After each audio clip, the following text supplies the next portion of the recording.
right, good evening. Welcome to our midweek service at Faith Baptist Church. Trust tonight will be an edifying a night of fellowship and time in the Word. I want to ask you to take your hymnals, number 587, as we begin, and remind you of two things on Sunday as you're turning there. One is we have the drop-in baby shower for Mrs. Whitehead in the cafeteria from 4:30 to 5:30. And then also we have the Spurgeon class meeting at 5 o'clock on Sunday. So remember those two things as we approach the weekend. Number 587 at Calvary. We're going to sing songs tonight rejoicing in the sacrifice of the cross and the mercy and grace, the salvation. Trust it will even just be an overflow from Sunday night, the celebration of the Lord's table and thinking of the sacrifice of Christ on the cross. So the chorus here, mercy there was great, grace was free, pardon was multiplied to me, my burdened soul found liberty at Calvary. Let's rejoice in that ministry tonight. Let's stand together. We'll sing the first and the last.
Let's go to the Lord in prayer, asking His blessing on our service. We'll have our men come for our offering at this time. Brother Steve, where would you lead us, asking God's blessing?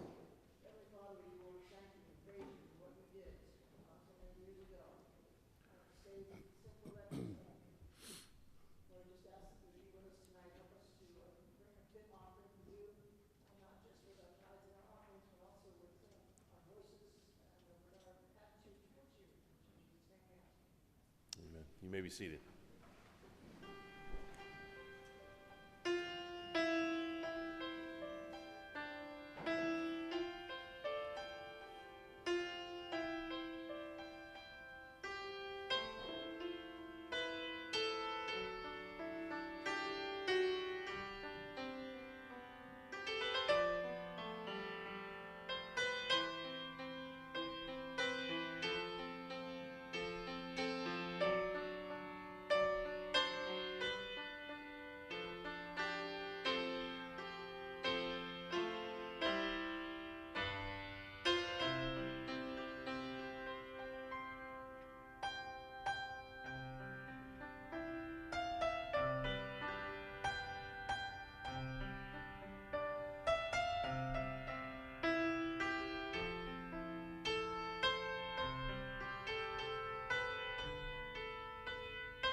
because of the cross and our redemption through Christ, we can say with the songwriter there, "It is well with my soul." Number 637, another song of testimony.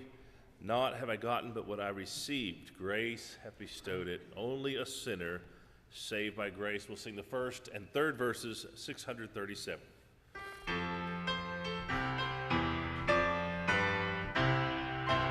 Not have I gotten, but what I received. Grace hath bestowed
All right, we'll have our orchestra come down, and we do want to recognize any birthdays that are here this week. So today through next Tuesday. Is there anyone like that with a birthday? Caleb Seymour, we'll have you stand. And Caleb, when is your birthday? It is Sunday. How old? 16 on Sunday. Are you driving yet? Yes, all right, good. Everybody keep a watch out then. And Sandra, her birthday is Saturday. And where were you born? All right, lived right there your whole life? All right, Mary and Daniel, coming further south. All right, well, we are so glad you are here. Anyone else? Who are we pointing to? Eva? All right, when is yours? Monday, the 13th. 12? 11. All right. I better slow down. I'm sure your mom would say that too, so don't get too far ahead. All right, 11 on Monday. Good. Anyone else? Zach? When is yours? On Monday as well? All right, Zach, is this 21 for you? Okay, good. Grown up. All right, and where were you born? All right, in Greenville. Your whole life here? Have you been part of this church your whole life? Okay, good. Anyone else with a birthday? All right, let's sing to these four then. Happy birthday to you.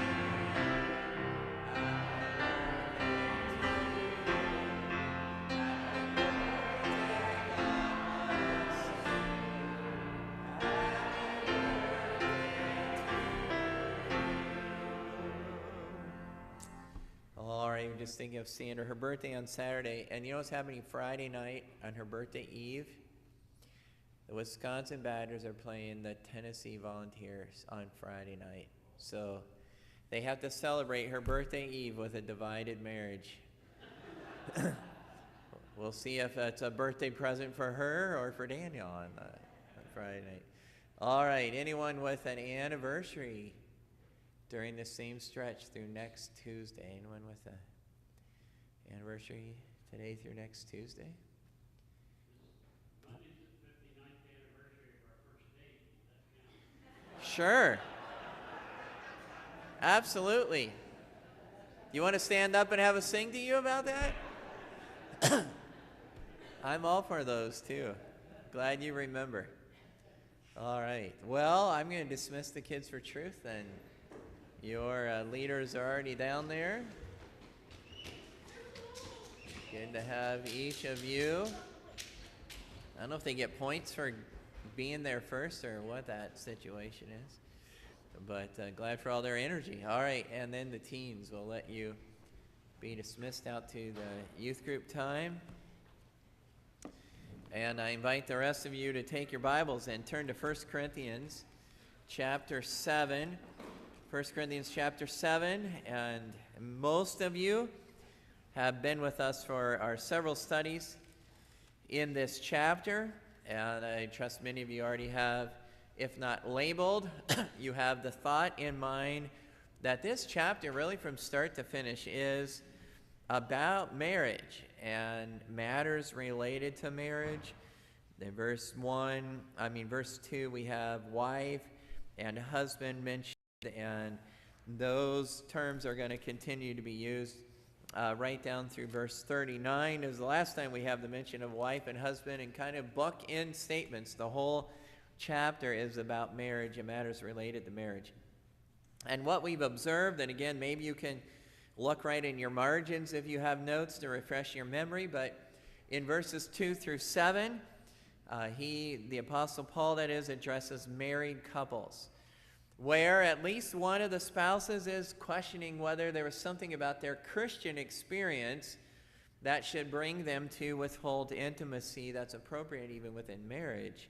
And so he addresses that. Verses 8 and 9, he addresses widows and widowers, about the whole matter of whether to remarry or not.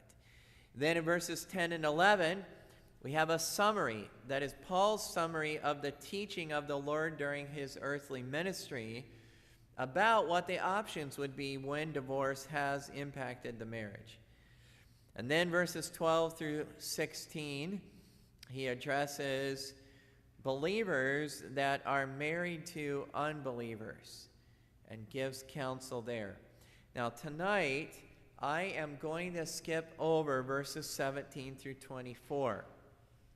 And that teaching in those verses zeroes in on a general exhortation to all people in all social settings, whether married or not.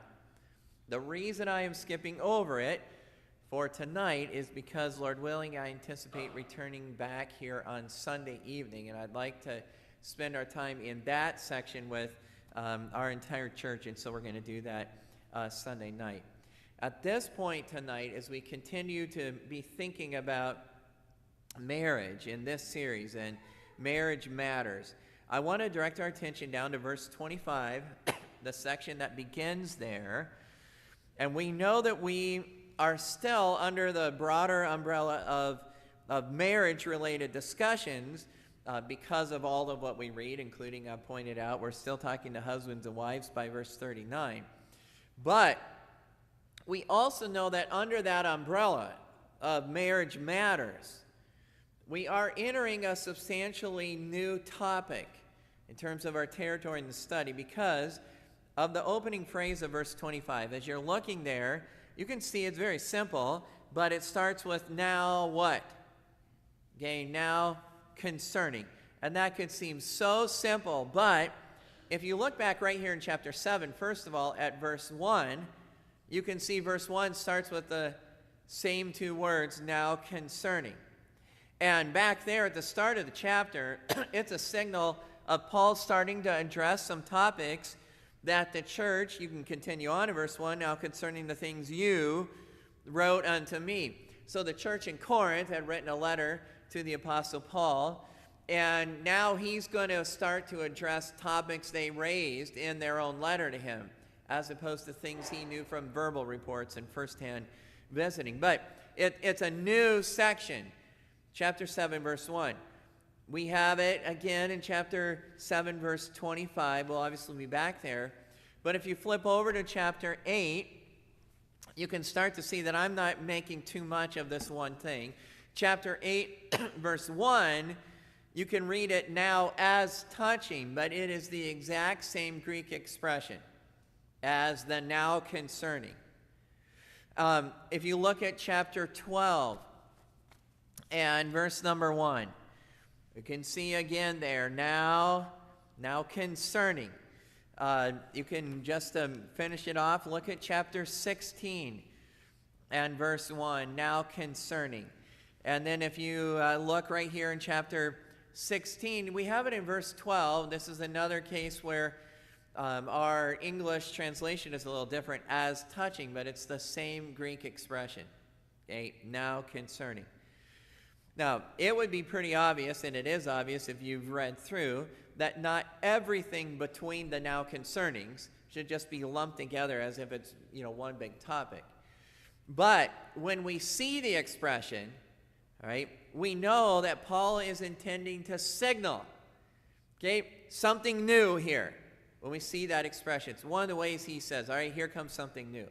So, back in chapter 7 and verse 25, it is a signal to us that within the broader arena of marriage, he's going to address a type of individual that he hasn't addressed to this point. It's part of the reason why I reviewed. Who did he address to this point? Okay, well, now somebody is new. Verse 25, who are they? They are referred to here as virgins, and that expression is clearly referring to a woman who has never been married. Okay, so he's addressed couples, he's addressed widows and widowers, he's addressed, a believer married to an unbeliever, but he hasn't addressed to this point single people that have not been married. And as we go on reading, we're going to see that this category of women that have never been married actually gets narrowed down a little bit more. In verse 28, I'm going to come back in just a minute to the first phrase. I'm going to skip that right now. And I want to have you look at the second phrase and just start reading at this expression, and if a virgin does what? Okay, if a virgin marries.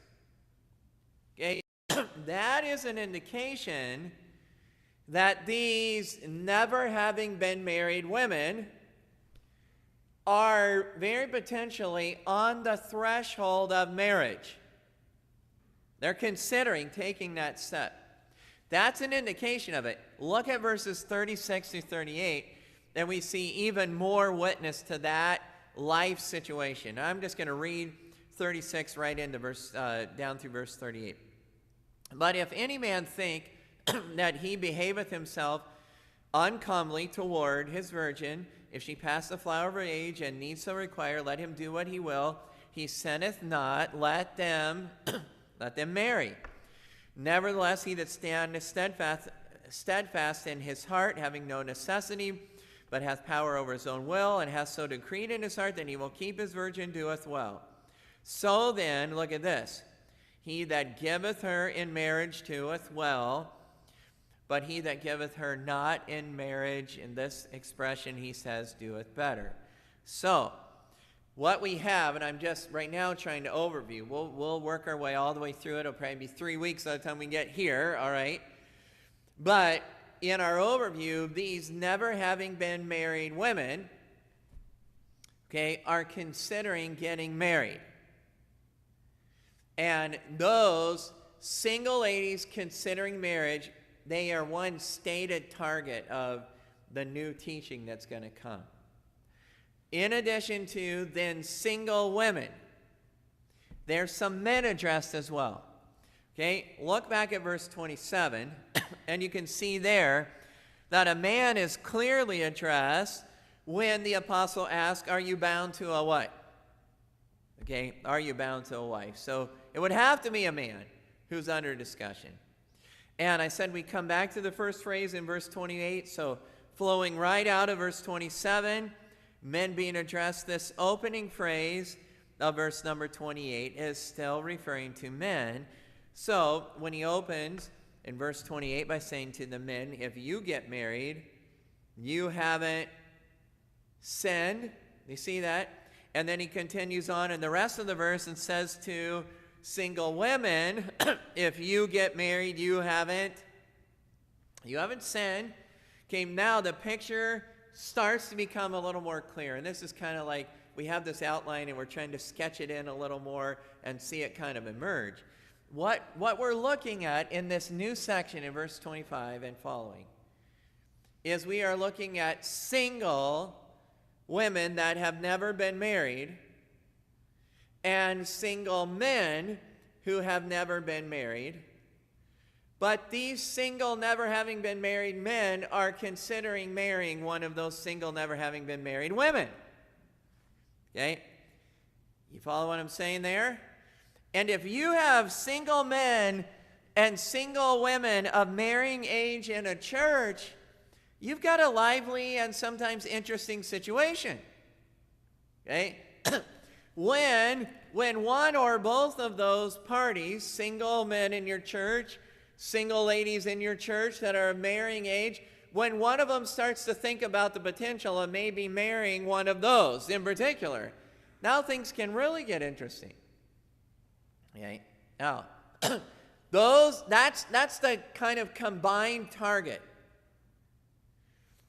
In terms of identifying the targets of the passage, there is one more big question about this whole section, and that is this. Are these the only two primary targets in this section? Okay, so the single women, the single men, considering marrying one of those women, are those the only two?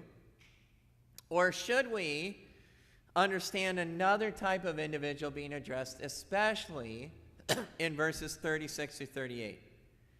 Now, we just read that, but when you look at it again, there are some phrases that would make you at least consider the possibility of another type of person being addressed. And who is it? Okay, some suggest that the man being referred to here is the father of a single daughter that is on the threshold of marriage. Okay? And if you look at verse 37, that reference to keep his virgin, and then verse 38, the reference to giving or not giving in marriage. Okay, I think those are the strongest pulls in that direction. And then we hear that and we automatically think of a father, right? Because there is the giving away of the bride in, I think, nearly every ceremony I've ever been in, who gives this woman to be married to this man. And the father, typically her mother and I do, right? So we hear giving or not giving in marriage, and we think the father.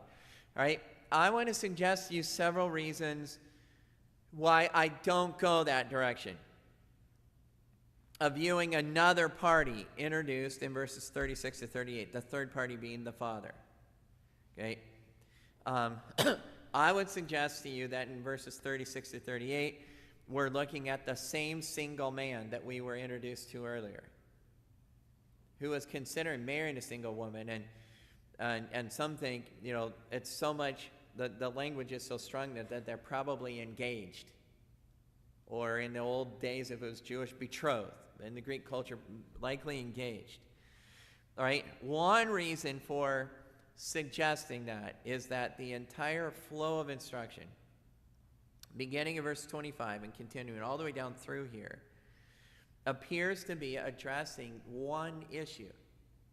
And that one issue is, again, whether two Christians that have never been married and are strongly considering marriage, whether they should go ahead and they should follow through on marriage plans, or whether they should regard the Lord's will for them as being to remain single and not follow through at being married. Okay, that is the flow from verse 25 all the way up here. I'm going to come back to what is one of the factors behind making people stop and consider that. But for now, again, I just again want to underscore the fact that many will even just say what we're looking at is two Christians that are engaged. And in some cases, they have been persuaded, perhaps on a Christian principle, that they should not follow through with their plans to be married. Okay, but that's the whole discussion.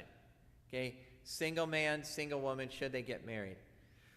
Another reason to suggest we should not introduce a third party here is just the simple fact that the terms father and daughter, you could even say, guardian or anything of that nature, they don't show up anywhere in the passage.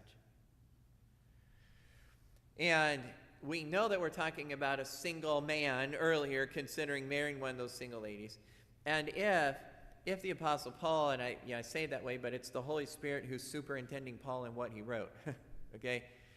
If he intended to change the focus and now get here and emphasize father, any one of those terms would have just removed all doubt about it. But they aren't there. They aren't there in the Greek text.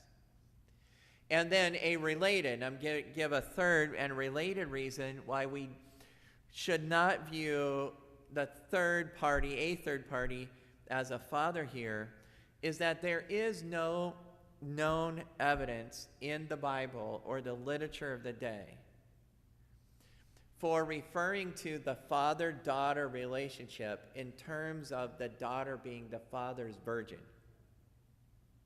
And I am pretty technical here, but you can read long essays about this, and there just isn't. There's no evidence of referring to the father-daughter relationship in those kind of terms. If that's what we're supposed to think when we get to 36 to 38, that would be the only occasion I've ever known of where that terminology is used to describe it. And if it was, we have to admit it isn't clear. And that another, viewpoint flowing right out of the context, I suggest is the better fit, all right? So what is the flow of the broader context? And I'll just ask you to remember back to when we started investigating the alternate views of the first verse of this chapter. Okay? Can you remember back there? Okay? Go back and look at verse 1 again. Now concerning the things whereof you wrote unto me, it is good for a man not to touch a woman. And you might recall that some view that verse as Paul saying, okay, you wrote a letter asking me some things about men and women, and I want to from the start say it's good for a man not to have intimate relations with a woman, because that's what the touching is. Paul's saying that. Okay, but as we continue to study right into the next verses, we came to the realization that isn't Paul's thrust. Because over the next several verses, Paul vigorously urges married people to participate in marital intimacy. And he ends up actually even saying, don't defraud. The wife doesn't have the power of her body. The husband doesn't have the power of his body, but his wife does. And don't defraud lest you open up a door for the devil. That's the kind of way he argues here. So the flow from verse 1 is, you wrote to me in a letter saying it is good for a man not to participate in intimate relations with a woman, but I'm going to tell you, and I'm going to say to you, married people in particular, don't you dare follow that line of thinking, or you're going to give the devil a foothold in that relationship. Now, why did he have to be so strong about that? Now, this has relevance to where we are now in the new section we've introduced. Why did he have to be so strong to say to married people, don't you dare think that somehow intimacy in marriage is below your Christianity? Well, he had to because of an issue that we see witness to in other places in this book. But chapter 15 is the clearest, all of chapter 15 is about, you could use one word, but then you'd have to qualify it. The one word is the what? From start to finish, chapter 15 is about the resurrection. But you have to qualify it when you see what Paul's really talking about. It's not just resurrection, it's about the what kind of resurrection? The bodily resurrection. That's what it's about. Why? Why do you have to spend a whole chapter about the bodily resurrection? Because there were apparently some Corinthian believers that started being influenced by the Greek philosophers who espoused a dualism in which the spirit, is the really important part of you. The body could be one of two things. The body could be irrelevant. And if the body is irrelevant, then do whatever you want with it. And where does that lead? In this arena. It just leads to prolific sensuality. The spirit's what matters. The body doesn't matter. Do whatever. On the other hand, the spirit is what matters, and the body is not irrelevant, but some regarded the body as the opposite extreme, really, which is what? As evil. Spirituality is somehow getting on a plane where I operate outside the body. The body has to be beat down. And that led to what we still see today in some cults. It led to incredible asceticism, deprivation of the body, cutting of the body, and beating the body, and so on. Well, in this case, all right, now I'm going to zero back into the whole marriage discussion. In this case, some were saying that now that they were saved and quote-unquote spiritual people, they should avoid marital intimacy because it's just so physical. It's body. Okay? The impact on married people at the start of the chapter, they're already married, we probably shouldn't get divorced, but we're going to refrain from intimacy even with our spouse within marriage because that's all just below being spiritual. And that same thought, all right, hopefully you can track with me if I haven't totally lost you, but that same thought, second part of this chapter, is going to impact those that have never been married, potentially engaged, and there's people coming to them and telling them that getting married and all of the physical relationship that comes with it is so unspiritual, you should cancel your plans to be married. Now, we've already noticed it, but look again in verse 28. Maybe now you can see why he has to be so blunt. The apostle feels compelled to say that if people go ahead and get married, they have not what? They have not sinned. You would only say that if there weren't people in the background that were making it sound like it is sin to get married. And in verse 36, he has to say it again. Do what you will at the end of verse 36. Let them marry, he sinneth not. So the concept of something inherently sinful in regards to marriage wouldn't cross someone's mind unless there's been pressure exerted to that end. Now, it is right at this point where Paul is in a bit of a dilemma. And that's what's going to make our study of this section hard, honestly. And it's going to take a lot of us just coming and staying with the twists and turns. Because he's in a dilemma. And have you ever been in a dilemma where you wanted to support something, but you couldn't support it for the same reason some other people were supporting it? And you wanted to kind of attack something else, but you couldn't attack it for the same reason other people were. So you feel like you're, you feel like you're in this, what they call proverbial rock in a hard place. How do I support what I really need to support here without joining in with people that are also supporting it, but for wrong reasons? That's where he's at. Okay, what is his dilemma? His dilemma is that what's his marital status? Single. And everyone knows he's single.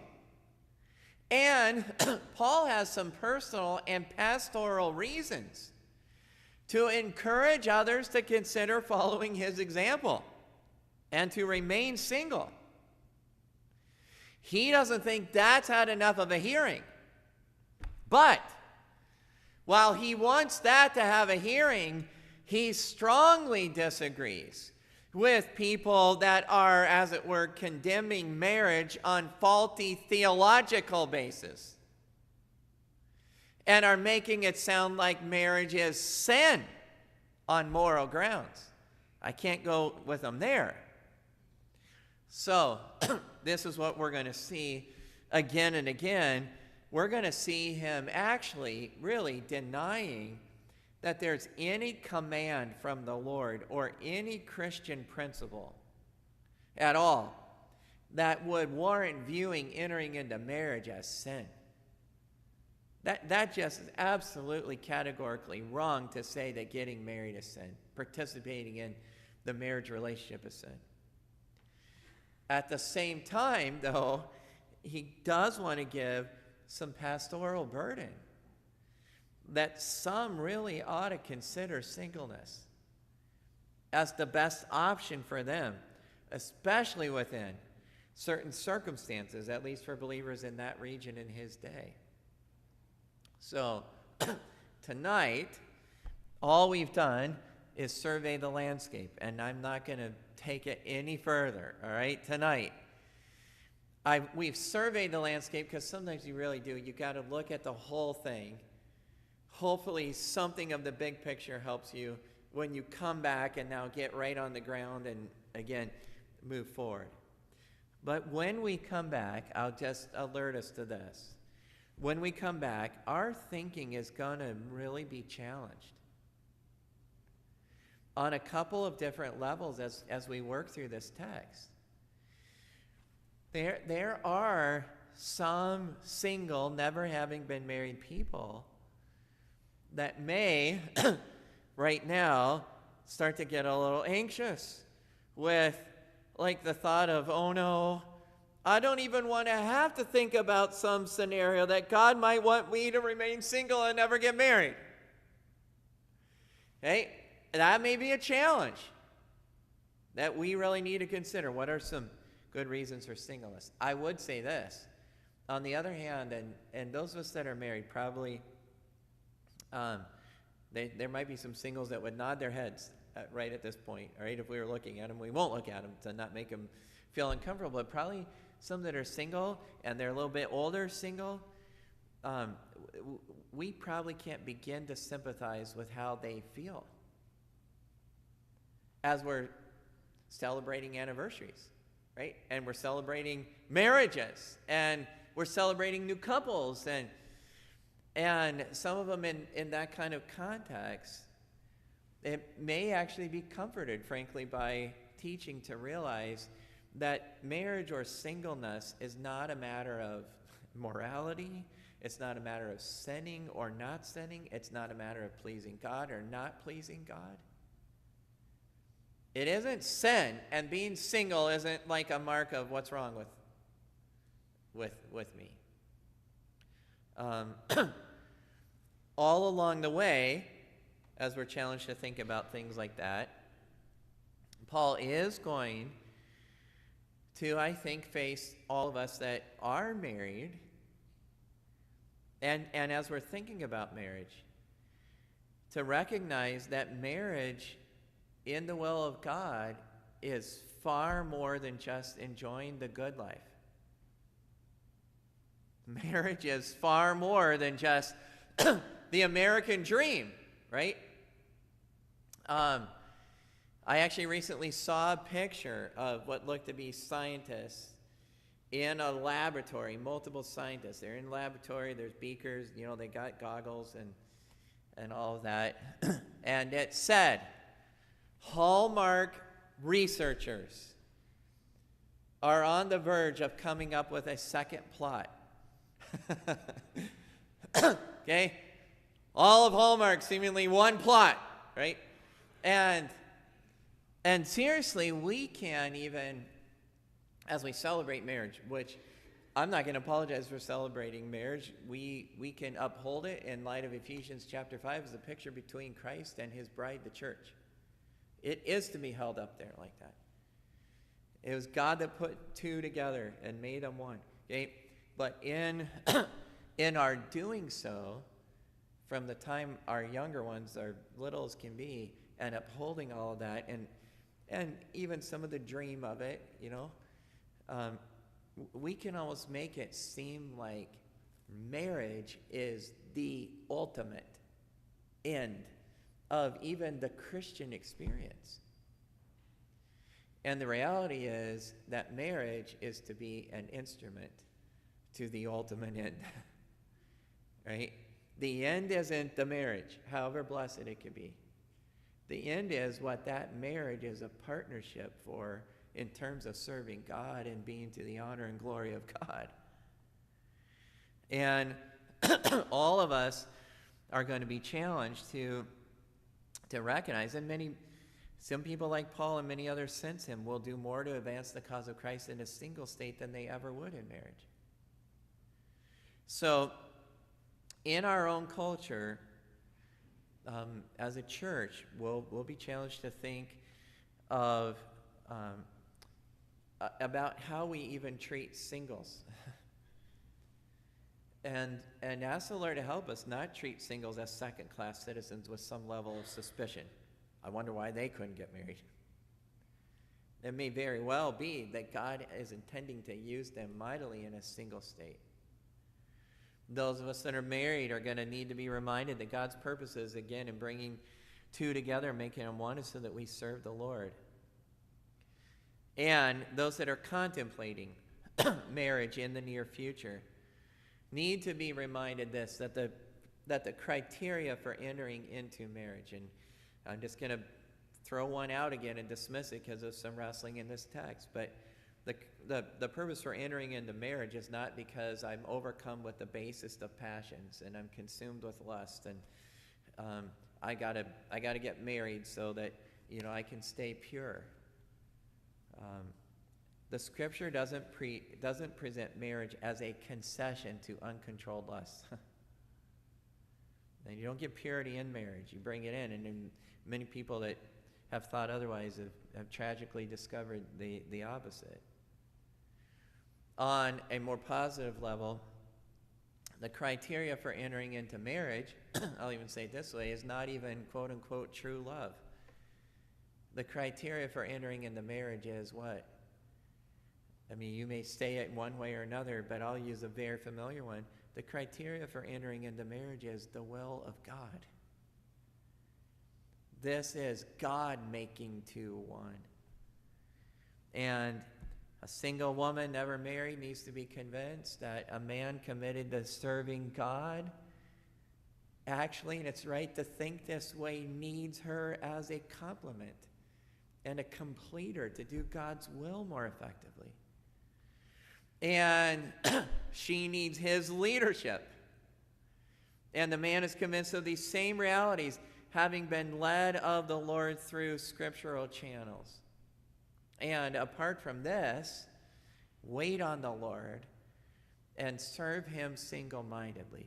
So there's the landscape, and I trust that what our hearts will be as we even leave here tonight is, Lord, renew my mind with your truth about marriage and matters related to marriage, and let me personally apply it, and then let me contribute to the very best dynamics in a church, and let me submit my mind to yours. So come back next week, and now we can start plowing through, all right? And we'll take a couple messages. By the way, I'll just tell you this. The next section is going to be reasons for singleness. Okay, that's where he goes. What are some good reasons to consider singleness? And we all need to wrestle with that, and then we'll pick up from there.